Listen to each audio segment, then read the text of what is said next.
Thank you, Professor Warren, for that warm introduction. Hi, everyone. I'm Danielle Galian, and for my presentation today, I wanted to talk a little bit about advertorials, a powerful tool in a content creator's toolbox. In 2013, The Atlantic published this article. It's about Scientology and David Miscavige. It may look like a regular article, but in fact, it's an advertorial or a native ad, and you'll hear me use both of those terms throughout this presentation. This article was published a few days before a book about Scientology was coming out, and in fact, this was an advertorial. You can see the highlighted portion here denoting it as a sponsored content. After this piece of content was published, The Atlantic took it down, issued a statement, and reworked their entire advertising guidelines centered around native ads and how to approach advertorials in the future. This is one example of how advertorials have seeped into everyday culture. So what is an advertorial? On a basic level, they're two words combined, advertising and editorial. Its first reference was in the early 1900s, and as I mentioned before, a common business parlance for advertorials is native advertising. It's commonly used in magazine publishing, although it's found across all publishing platforms. There's always money exchanged for the advertorial, and for any publishing house looking to publish this piece of content, it's highly profitable and informative. It's essentially a win-win for both the company that's being highlighted and for the publisher looking to garner more attention and more clicks. Here's another example from BuzzFeed. Now I want to mention BuzzFeed and The Atlantic are notorious for using native ads throughout their platforms. This particular piece of content from BuzzFeed talks about 15 things you didn't know about conquerors, commanders, captains, and you think you're in for a ride through history and you think you're in for a history lesson, but if you look closely, you'll see that the brand publisher is Captain Morgan. So Captain Morgan Rum has paid to be featured in this piece of content to eventually sell their product to the reader. I've included here a little bit of a complicated graph that was published by eMarketer in March 2019, essentially showing the increase of native advertising throughout the publishing fields. And you can see the numbers are astronomical in terms of ad spending and how vital advertorials have become for the publishing field. So how do you differentiate between an ad and a piece of content? You'll see here a simple Google search shows up with the top 4 listings as ads, with the 5th listing being a legitimate piece of content. So how does artificial intelligence play into all of this? Google has really been at the forefront of this, making sure that those little markers that you see in your Google searches are there for actual advertorials and any type of content like that. There's a company called Native AI that essentially sells publisher analytics to be able to track your target audiences and really get the most out of that piece of advertorial that you're publishing. So what are some of the ethical guidelines in relation to advertorial use? Well, first and foremost, content creators must follow the Federal Trade Commission's guidelines on how to properly use and label advertorials in their publications. Labels like sponsored content, sponsored post, or advertisement is imperative. I've also included here the American Marketing Association's guidelines. They have a comprehensive list on some other guidelines to keep in mind when you're labeling and creating your advertorial content, things that I had not thought of, like writing the brand name into the byline of the content or avoiding sales pitchy language within the body of the content. The key takeaway here is that the reader must be informed. It's important for us in the publishing industry to not only follow the ethical guidelines set for us, but to make sure that we're giving our readers the most transparent experience possible. Thanks again for listening to my presentation on advertorials, and I welcome any questions or comments. Thank you.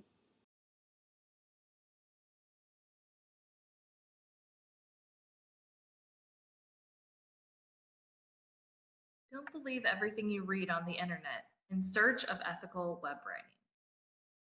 There are more than 1 billion websites on the internet, and thousands of new websites are created every day. The internet has become most people's go-to for instant answers. Clearly, web writing ethics is necessary. But unfortunately, many websites harm the public rather than help. On the internet, it's easy for websites to play the game of telephone, where information gets told, then slightly changed on a new website, then slightly changed for a new website, until truth becomes fiction. I'll illustrate this with a personal example. There's an old family story about when I was a child, probably only 6 or so. My mother overheard me talking with a sister and a friend. Her ears perked up when she heard us talking about the S word and the D word. Alarmed that we knew these swear words at a young age, she listened closer. Then she heard us say our definitions of these words. In our opinions, the S word stood for stupid and the D word stood for dumb.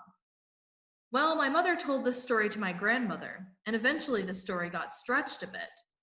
Years later, my grandmother was making people laugh with a story about how we got up in front of the congregation at church and announced the S word and D word over the pulpit. It was a funny story that continued to spread, but it wasn't exactly true. Web writing and the spread of false information. This is what happens when stories are repeated. Unfortunately, the same thing happens with web writing. Much of web writing is done by writers paid by companies, organizations, or marketing companies to write as quickly as possible. I know this from experience, as I worked for several years as a writer and editor for search engine optimization marketing companies. We often wrote for industries we were unfamiliar with, industries as varied as dentistry and computer chip manufacturing. We worked with tight deadlines, so often the only research we had time for was to read the top few hits from a Google search. Thus, we were using many of the same ideas from these top sites. We had to trust that this information was accurate, but if it wasn't, false information could easily be perpetuated as we posted similar ideas on another site. Likely, other web writers found our information and rewrote it for their sites, and the same ideas continued to get circulated. I should point out that the SEO marketing company I worked for had a strict editing process.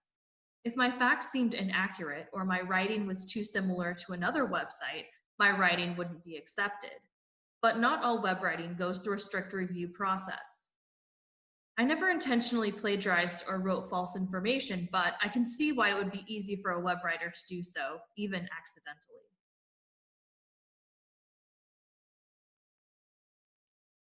Sometimes the false spread of information is far from accidental. A similar situation recently happened to vice presidential candidate Kamala Harris. One man posted something salacious about her on his Facebook page, which was liked by a modest number of the man's friends. However, the post was quickly picked up by others and posted or rewritten to other sites, which then spread to other sites until the false rumors had spread throughout the internet. The motivation for spreading the falsehoods appears to be more that the post was edgy or fit within a certain political viewpoint, rather than that it was true. But because it appeared on multiple sites, some people assumed it was a fact. Thus, just because you see something on multiple websites doesn't necessarily mean it's true. As publishers, we want to write interesting and informative content that catches the eyes of web searchers everywhere. But as we do so, we should pause and verify our information. We should check it in books, government or academic websites, or other official sources. When we research on the internet, we should take what we find with a grain of salt. Our readers may not seem to care about these extra steps in the writing process, but I would argue that it is worth it. This brings me to the issue of authority. We want our companies to be seen as an authority on our subjects, but what qualifies us as an authority? Why should someone turn to us rather than some guy's random blog? In many readers' minds, the two are the same. They're both on the internet. Surprisingly, most people trust what they read on the internet, disregarding authority completely. Recently, a classroom of young students refused to believe my answer that Alaska was the largest state geographically until I verified it on Google. Google it, they shouted at me.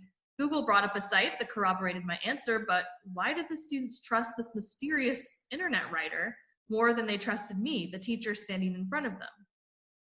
Web writers wield the power of the written word. Billions of internet readers put their trust in us. That's why it's our responsibility to do our research, to use expert writers, to use trusted sources, to verify information, to question what we read. In short, to be a trustworthy source, whether our readers care or not. This extra work might not necessarily get us to the top spot in a Google search, but I can attest that it is ultimately worth it, especially when it comes to customer loyalty and retention. The right audience will appreciate the extra work you went through to get your facts right, and you'll earn their trust. But even if your audience doesn't care, it's the ethical thing to tell the truth in a world where truth-telling is becoming obsolete. From clickbait to going viral, web writing and search engine optimization. To attract more customers, websites want to have the best possible page ranking on search engines for relevant keywords.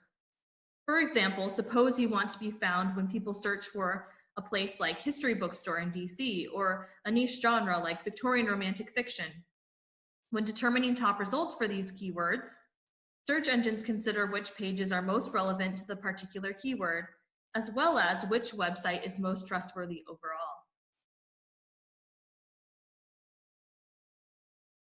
While search engines like Google don't reveal their exact formulas, we have a pretty good idea of some of the factors they keep in mind to determine page rankings.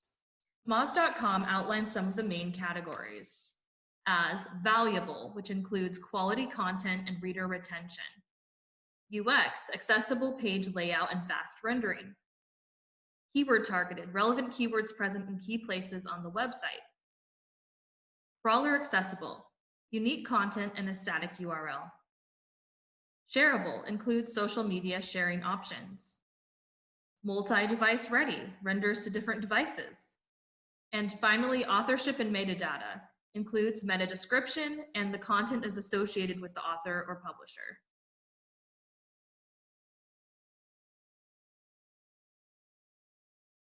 Some companies try to game the system by overusing keywords.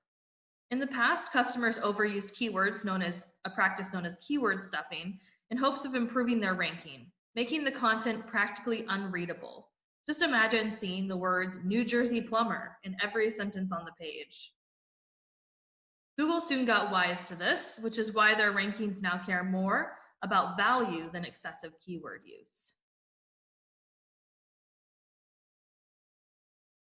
Some companies also deceive customers in terms of the value of their content.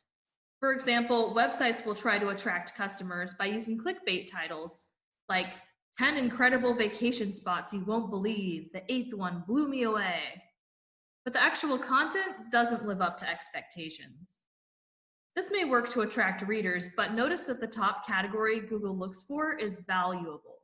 If the content is actually useful, relevant, and well-written, readers won't click away. And if readers stay on the page for a long period of time, search engines know this is a more valuable website. In other words, clicking on the link isn't everything. Readers must stay and read.